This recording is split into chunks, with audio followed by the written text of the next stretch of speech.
Welcome into the Batify podcast. I am Travis Creasy along with Ben Hayes. How you doing, Ben? I'm doing great, Travis. How are you? I'm doing wonderful. I'm hunkered down in the Bat Cave Hear that? here in Fayetteville, Tennessee, and we are super awesome, excited, wonderful, all those great things that you can say about being with our wonderful, awesome guests. So much anticipation since July of 2019 to get this guest on. And I'm going to just go ahead and ask you, because I'm probably going to say it wrong, but is it Cayron or Karen Mann? It's Cayron Mann. There we go. You got it. That's the way I've always heard it said. So you hit it right. Nailed it. Well, as I said, we're excited, Cayron, to have you on. I also reference you and call you Sister Man. So you so eloquently referenced there on the Batify questionnaire. But it is good to have you. How you doing? I'm doing great. It's great to be here with you guys. Listen to you from the beginning. What would you tell a person who's going through this? And then if we've already touched on that, what would you tell their family and friends? Even maybe things to avoid talking about, Well, I'll tell you one thing. Being someone who I've been an educator, I kind of got the point that, hey, I'm supposed to go through these stages of grief now, right? Okay, I better Google that and I better print that off and get out my Sharpie because, all right, here we go. Shock. Bargaining. Okay. Anger. So I went to my minister. I came over to Ben's office, and he may or may not remember this, but I told him, I said, I get the fact that there's all these stages of grief, but I got to tell you, I'm not ready for the anger stage. And basically, I've really just decided just to scratch it off the list. And I don't know, Ben, do you remember what you said to me?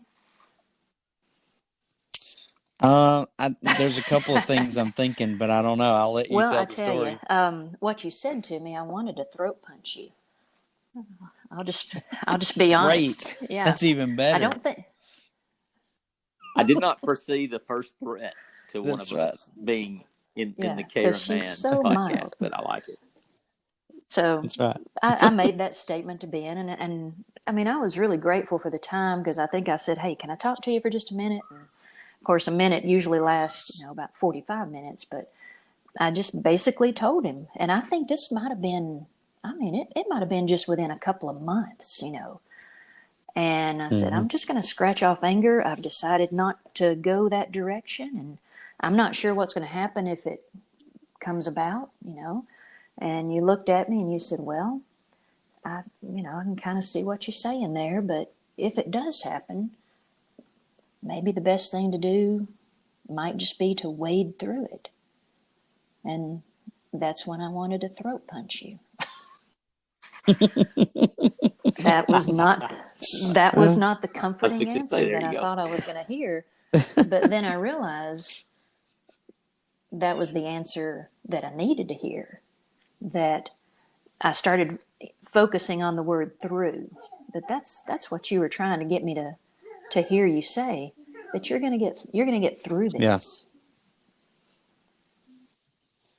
Yeah, and I tell people a lot, and you've probably relayed this, is that you have to experience all of the emotions. That's one of the things that is recommended, especially in grief, is experience all those emotions. And there's not those stages. I think even Kubler-Ross later on came back and said, that's for people who are about to die, not for people who are experiencing the death of someone. And that it doesn't just come in linear stages. You don't just step through these things. You may come back to anger 3 months after you thought you'd waded through it, and it hits you again and it comes back, and that, God's big enough for your emotions. If your emotions are anger at him or other people, then God knows how to handle that. He's been through it with a few people in the past.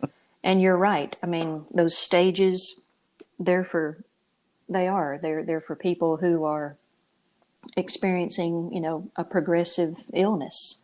And that was her study from the beginning. However, I mean, it is helpful.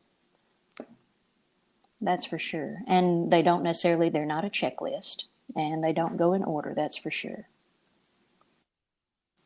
Yeah. Since then, there's been another type of, I guess you'd say, progression when it comes to grieving. And I remember you bringing this up one time, the psychologist William Worden. And instead of a stage that you passively go through, he suggested that you be active. And he referred to them as tasks, tasks of grief. And I thought it was always interesting that the very last stage on the stages of grief was to accept the reality. And that, interestingly enough, is task number 1 for William Worden. Task number 1, to accept that reality. And then what you were saying about the emotions, that's task number 2, to experience the pain. That's the way, That was one of the things that really stood out for me, for him, was just experience everything. Don't try to deny them. Don't try to pass over them. Just go through them. I just like the irony of the fact that you're like, well, I think I'm through the anger stage, and when he told you what you he like told that, you, yeah. Like, I enjoy that's it. beautiful. I just want to make sure. No one missed that. I think it was interesting you mentioned Larry being there so quickly, and I think the first thing that I saw after my diagnosis on Facebook was CYC. Yeah. Pray for Travis, and that's just, a neat thing to have so many people in a network and church family. And of course, Nathan spoke to that on his podcast, and that's really what we've been doing a lot of is, just seeing the Lord work through his people. And it really is, that's isn't a great it? thing. But one of the songs that I guess we had sort of a congregational singing at the funeral, and the song that I guess sort of started it off was When We All Get to Heaven. And there for a few years, that's the song that Larry would lead at CYC. And, what better place to lead a song like that? That's for sure. And Absolutely. I know the very last Devo song that Sam and I sang together, and that's what Maywood's a special place for a lot of people. But the very last song that we sang together, now that song is a special song to sing anytime, and has its own meaning. But there's a stirring that always has deeper meaning now, and people have all kinds of stories like that. That this song touches me because, and it's always good to have that. That might need to be a new question for the podcast, Travis. Might be. It's good stuff. I have to add it.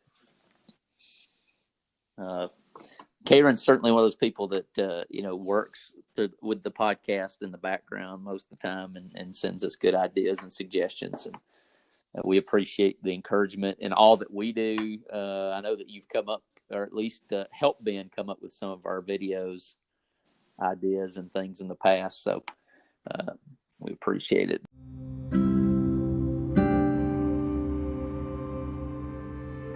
And I remember being in the hospital, and you guys, what's the name? The Hollywood. Well, front porch rockers or something. You mean the elite gathering? Yeah, the front porch rockers. Yes. Yeah. Hashtag FPR. Yeah, and you guys came and visited me in the hospital, and I appreciate that. And you were talking about telling Ben you just needed a minute. Well, I know this year at Maywood, we're all sitting out there eating ice cream. And I guess I just started opening up, and before I look up my nose, everybody's gone to bed but Cayron. That's funny. The counselor's still around. I'm like, I'm glad you didn't run the the bill up, because you could have got me pretty good there. But I do appreciate both of you for what you do and your willingness to still be my friend, even though there's no telling what you could analyze about me. But No, I think you're great. You both do a great job, and you're great friends, and I do appreciate everything. But are there anything else, Ben, that questions or anything, or maybe anything else that you'd like to say before we get to the scheduled goofiness of the podcast? Man, I'm just thankful, Cayron, that you've joined us and given us a perspective. You know, a lot. We've tried to cover a lot of different things on this podcast, and certainly try to, you know, this. I hope this is a ministry to people who are going through similar things, and so you may have some sort of closing remarks on that could help some people. So I don't think I've got any more questions for you, but we do just appreciate you sharing what you've been through, and you know, anything else you'd like to share, maybe even something, you know, obviously you've raised from an 8-year-old boy to, is he 18 now? 18-year-old about to graduate, and is a unbelievably great young man, good speaker, preacher, I should say. He's not a speaker, he's a preacher, and just a great guy. So you might even want to comment a little bit about raising him and how you've done a fantastic job at it. You can tell him that those were sure Ben's words, not mine. Hey, I tell you, I certainly didn't do it by myself. I've had a lot of people who, I mean, they just stepped in and caught me, and I learned a lot from a whole lot of people, and certainly didn't do it by myself. That's for sure.